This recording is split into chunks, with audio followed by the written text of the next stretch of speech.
बिल्कुल मुश्किल पैदा करने वाली रस्में हैं। ऐसा हरगिज़ नहीं होना चाहिए कि ननिहाल से जहेज़ जैसा आना चाहिए कि बच्चे का अकीका है तो बच्चे की नानी के ऊपर तो बोझ आ गया। ये ऐसा तो था ही नहीं। ऐसा तो रसूलुल्लाह सल्लल्लाहु अलैहि वसल्लम और सहाबा के दौर में था ही नहीं कि अकीका हो रहा है 7वें दिन तो घर से ननिहाल से एक बार लड़की को जहेज़ दे के भेजा, अब लड़के के बच्चों को भी जहेज़ दिया करें। तो ये सब को बिल्कुल बायकॉट करिए और सुन्नत के मुताबिक अकीका करिए। अगर 7वें दिन अकीका नहीं होता है, वो 4 साल, 8 साल, 10 साल, 15 साल की उम्र में होता है तो अकीका नहीं, वो आम सदका हो जाएगा, पार्टी हो जाएगी, अकीके की सुन्नत अदा नहीं होगी। अगला सवाल है कि पढ़ते हुए बच्चे गलती नहीं मानते, उनसे गलती मनवाने का कोई बाअसर तरीका बताइए। सवाल है कि बढ़ते हुए बच्चे गलती नहीं मानते तो गलती मनवाने का क्या बाअसर तरीका है।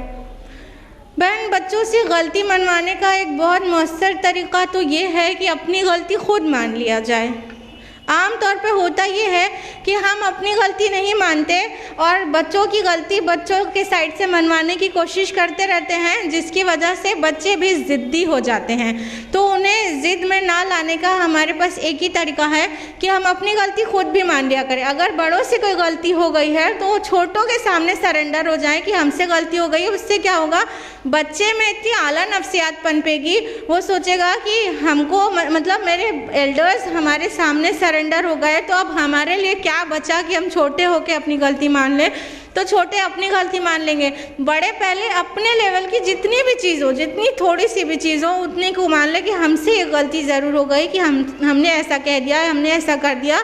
तो इंशाल्लाह बच्चे भी गलती मान लेंगे। गलती मानने में कभी भी ईगो बीच में नहीं लाना चाहिए। हज़रत उमर फारूक रज़ियल्लाहु अन्हु की मिसाल हमारे सामने है कि किस तरह से मस्जिद में एक खातून ने उठकर जब महर के मसले पर बात चल रही थी, हज़रत उमर महर की अपर लिमिट तय करने वाले थे, तो एक खातून ने उठकर कह दिया था कि उमर तुम ऐसा कैसे कर सकते हो, जब अल्लाह ताला ने अपर लिमिट तय नहीं की तो तुम कैसे कर सकते हो।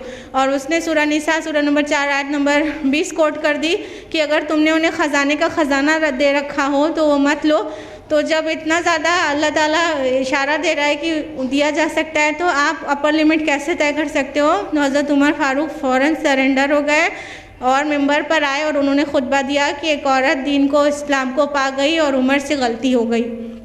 तो उमर रज़ियल्लाहु अन्हु सरेंडर हो गए थे।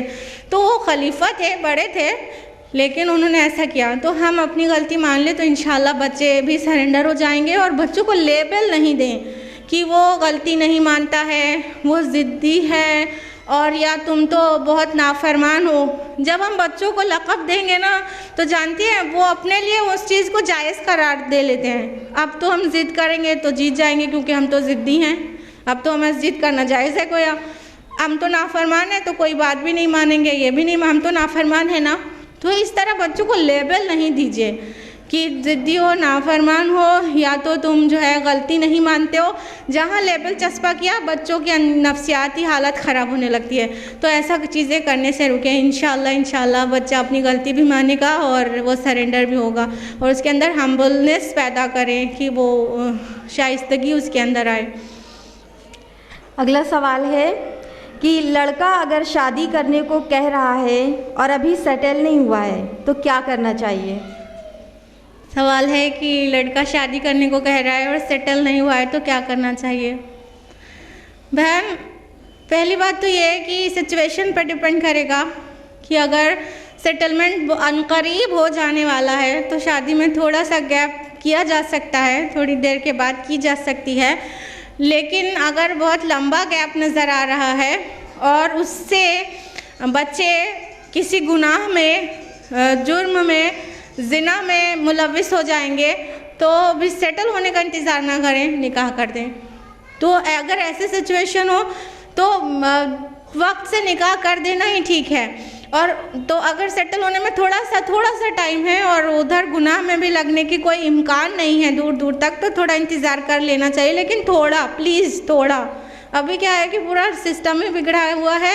एवरेज लाइफ कितनी है, 36, 38 कि में तो 3/4 उम्र गुजर जाती है, निकाह ही नहीं होता, जिससे बहुत बड़े बड़े नुकसानात हैं। पता है आपको कि वक्त से बालिग होते ही निकाह कर देने के बहुत सारे फ़ायदे हैं।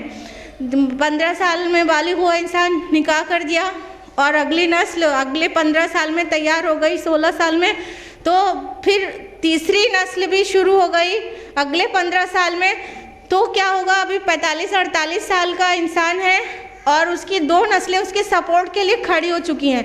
अब उसका पूरा वक्त कौम और मिल्लत के लिए गुजर सकता है। लेकिन जब शादी ही लेट होगी तो फिर वो अपनी फैमिली और अपनी घरेलू जिम्मेदारियां पे पूरी करते करते वो अभी उसके बच्चे, उसकी नई नस्ल जो है वो अभी उसके सपोर्ट में खड़ी नहीं होती, ये रिटायर हो जाता है।